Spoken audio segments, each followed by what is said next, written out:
طے کر لیتے ہیں خود ہی ان پر پابند ہو جاتے ہیں، خود ہی قائل ہو جاتے ہیں کہ چونکہ میرے اندر یہ صفات ہیں لہٰذا میں اچھا ہوں۔ کچھ لوگوں کا یہ کہنا ہوتا ہے کہ رزق چونکہ حلال کماتا ہوں، ماں باپ چونکہ میرے مجھ سے خوش ہیں لہٰذا بہت ہی اچھا ہوں۔ 5 نمازیں پڑھنے والا بھی اپنی تئیں اپنے آپ کو مطمئن کر لیتا ہے کہ شاید میں سب سے اچھا ہوں۔ تو مختلف قسم کی چیزیں لوگ بنا کر کے اپنے آپ کو اچھا گردانتے ہیں۔ اچھا کا یہ کہنا ہے کہ سوسائٹی میں جو لوگ کسی قسم کی کو خدمت کر لیتے ہیں، کسی غریب کا بھلا کرتے ہیں، کسی مسکین کے یتیم کے کام آتے ہیں، وہ اچھے ہیں۔ سب سے زیادہ بہتر یہ نہیں کہ اللہ کے قرآن سے پوچھ لیا جائے اچھا کون ہے، کون سی ایسی خوبیاں ہیں جو انسان میں پائی جائیں تو انسان مومنوں والی صفات رکھتا ہے۔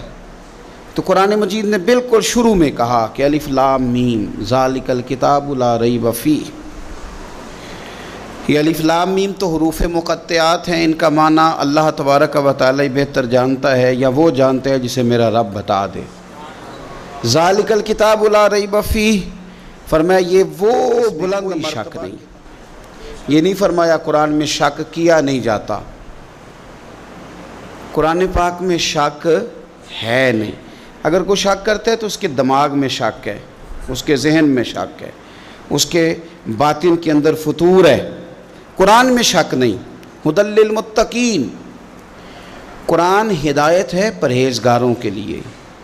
ویسے تو قرآن مجید ھدی للناس ہے، تمام لوگوں کے لیے ہدایت ہے، پر قرآن سے صحیح ہدایت اخذ وہ لوگ کرتے ہیں، حاصل وہ لوگ کرتے ہیں جو پرہیزگار ہیں، اللہ سے ڈرنے والے، تقوی اختیار کرنے والے، متشابہات سے بچنے والے۔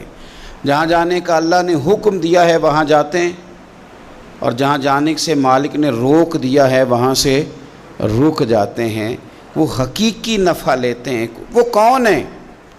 تو اللہ فرماتے ہیں وہ لوگ ہیں الذین یؤمنون بالغیب، یہ وہ لوگ ہیں جو غیب پر ایمان لاتے ہیں۔ غیب کیا ہے؟ غیب کی تعریف ہے کہ وہ چیز جو حواس خمسہ سے بھی معلوم نہ ہو اور عقل سے بھی ماورا ہو، اسے غیب کہتے ہیں۔ مومن غیب پر ایمان لاتا ہے، تو پھر غیب پر ایمان کس طرح لاتا ہے؟ وہ غیب پر ایمان اس طرح لاتا ہے کہ وہ عقل سے تو معلوم نہیں کر سکتا تھا، حواس خمسہ سے تو معلوم نہیں ہو سکتا تھا، لیکن مدینے والے محبوب نے اسے بتا دیا ہے۔ رسول کریم صلی اللہ علیہ وسلم کو وحی کے ذریعے جن چیزوں کی خبر دی گئی، اطلاع دی گئی، حضور نے امت کو بتائی، وہ غیب کی چیزیں وہ کیا ہیں؟ قبر، حشر، قیامت، جنت، دوزخ، فرشتے، یہ ساری چیزیں غیب ہیں۔ مومن ان پر ایمان لاتے ہیں اور ایمان کامل رکھتے ہیں اور یقین رکھتے ہیں، اور یہ یقین مومن کی اخلاقی پوزیشن کو بلند کر دیتا ہے۔ جب اسے پتہ ہوتا ہے کہ قبر میں جاؤں گا، حساب کتاب ہوگا، تو زندگی محتاط گزارتا ہے۔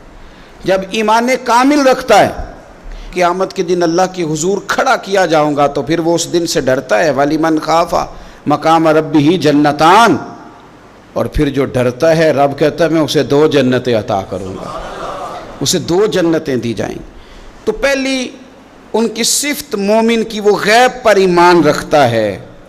یہ میں نے بھی دیکھنا ہے، آپ نے بھی دیکھنا ہے، وہی پر ایمان کتنا ہے۔ ہماری آنکھوں کے سامنے کہ ہر وقت دنیا گھومتی ہے، یا قبر حشر کا بھی کوئی نقشہ نگاہوں میں رہتا ہے؟ دنیا کے مد و جزر، حساب کتاب، پیسے کا لین دین، جائیداد کی خرید و فروخت، یہی صرف ہمارا زندگی کا سرمایہ حیات ہے، یا آخرت کے لیے بھی کچھ جمع کرنے میں کامیاب ہوئے؟ یؤمنون بالغیب کی عملی صورت بھی کوئی ہماری زندگی میں ہے؟ پھر قرآن مجید نے کہا وَيُقِيمُونَ الصَّلَاةَ، مومن کی دوسری صفت یہ ہے کہ وہ نماز قائم کرتے ہیں۔ نماز قائم کرنے کا معنی ہر مفسر نے یہی لکھا ہے کہ قائم کرنے کا معنی یہ ہے کہ تو نماز ظاہری آداب کے ساتھ بھی پوری ادا کرے اور باطنی آداب کے ساتھ بھی ادا کرے۔ تیرا لباس پاک ہو، جگہ پاک ہو، نماز کا وقت موجود ہو، نیت تیری حاضر ہو، یہ ظاہری آداب ہیں، اور تیرا باطن نماز کے ساتھ جڑا ہوا ہو، تو اپنے قلب سے، روح سے اپنے مالک کی بارگاہ میں حاضر ہو۔ کس طرح؟ خود میرے کریم محبوب علیہ السلام نے بخاری مسلم میں وضاحت کر دی، فرمایا رب کی عبادت اس طرح کرو کہ تم اسے دیکھ رہے ہو، اور اگر یہ نہیں ہو سکتا تو اتنا ہی کر لو کہ وہ تمہیں کیفیت کے ساتھ آپ نماز پڑھتے ہیں تو باطنی آداب بجا لاتے ہیں۔ پھر فرمایا وَمِمَّا رَزَقْنَاهُمْ يُنْفِقُونَ، جو ہم نے انہیں دیا ہے اس میں سے ہماری راہ میں خرچ کرتے ہیں۔ اللہ کی بارگاہ میں صدقات، خیرات، زکوٰۃ، ان کے ساتھ رب کا قرب حاصل کرتے ہیں۔ اللہ نے جو تقسیم رکھی ہے کہ بعض کو مالک امیر بنا دیتا ہے، بعض کو غریب بنا دیتا ہے، تو وہ پھر صدقات کو ٹیکس نہیں سمجھتے، وہ کسی کو دینے میں بوجھ محسوس نہیں کرتے، وہ سمجھتے ہیں یہ تو مالک کی تقسیم ہے، میرے اس نے ذمہ لگایا ہے، میں نے دینا ہے۔ وہ سمجھتے ہیں کہ اللہ تبارک و تعالیٰ نے فضل کے ساتھ میرے ذمہ لگایا تھا کہ میں جاؤں اور اللہ کے کچھ بندوں کو میں اللہ کے دیے ہوئے رزق سے دوں۔ کچھ مفسرین نے یہاں بات کو اور کھولا ہے، وہ کہتے ہیں رزق سے مراد ہے جو بھی اللہ نے دیا ہے، پیسے دیے ہیں تو وہ اللہ کے رستے میں دے، علم دیا ہے تو اسے بانٹے، اگر کسی کو اللہ نے معرفت دی ہے تو اپنے فیض سے لوگوں کو قریب کرے اللہ کے، وہ پھر وہ علم آگے بانٹے، وہ تقسیم کرے، تیرے پر جو کچھ بھی ہے نا دیا ہوا تو رب کا ہے، تو نہ بچا بچا کے تو رکھ اسے، تیرا آئینہ ہے وہ آئینہ، شکستہ ہو تو عزیز تر ہے نگاہ آئینہ ساز میں، تو اسے بانٹنا شروع کر، تو دینا شروع کر۔ اور لوگوں کا خیال ہوتا ہے کہ بانٹنے سے کم ہوتا ہے، نہیں، بانٹنے سے بڑھتا ہے۔ کنویں سے سارا پانی نکال لو تازہ آ جاتا ہے، شرط یہ ہے کہ سارا نکل جائے۔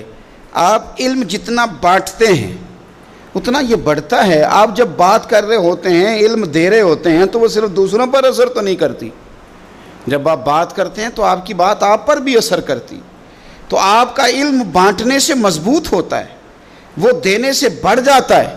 اس لیے حضرت مولا علی شیر خدا رضی اللہ تعالیٰ عنہ فرمایا کرتے تھے کہ علم مال سے بہتر ہے، مال کی حفاظت کرنی پڑتی ہے اور علم بندے کی حفاظت کرتا ہے، وہ اس کے گرد حصار بنا دیتا ہے۔ حفاظت جو اللہ نے تجھے دیا بانٹ اس کے رستے میں۔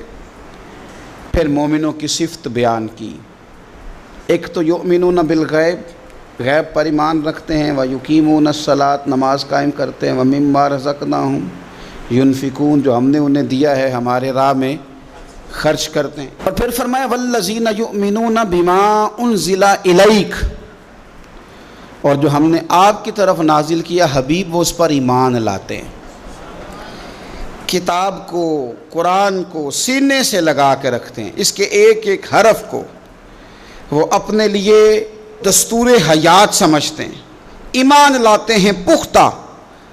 وما انزل من قبلک، اور اس پر بھی ایمان لاتے ہیں جو آپ سے پہلے نازل کیا گیا اس پر بھی وہ ایمان لاتے ہیں، یعنی تورات ہے، زبور ہے، انجیل ہے، اگرچہ کتابیں بدل دی گئی ہیں پر اللہ کی کتابیں تو تھی، ان کے جو احکامات موجود تھے اس پر وہ ایمان لاتے ہیں، ایمان رکھتے ہیں۔ ایک بات اور بھی یہاں سے ختم نبوت کا مسئلہ بھی حل ہوتا ہے۔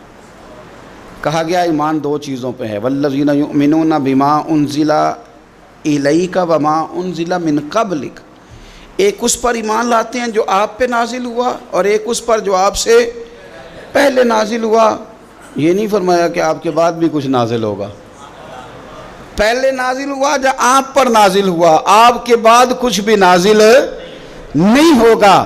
بتا دیا قرآن مجید نے یہاں کہ ختم ہو گئی بات، رسول پاک علیہ السلام پر بات ختم ہو گئی، نبوت کا سلسلہ رب نے ختم کر دیا، زندگیاں ختم ہوئی اور قلم ٹوٹ گئے، پر تیرے اوصاف کا ایک باب بھی پورا نہ ہوا۔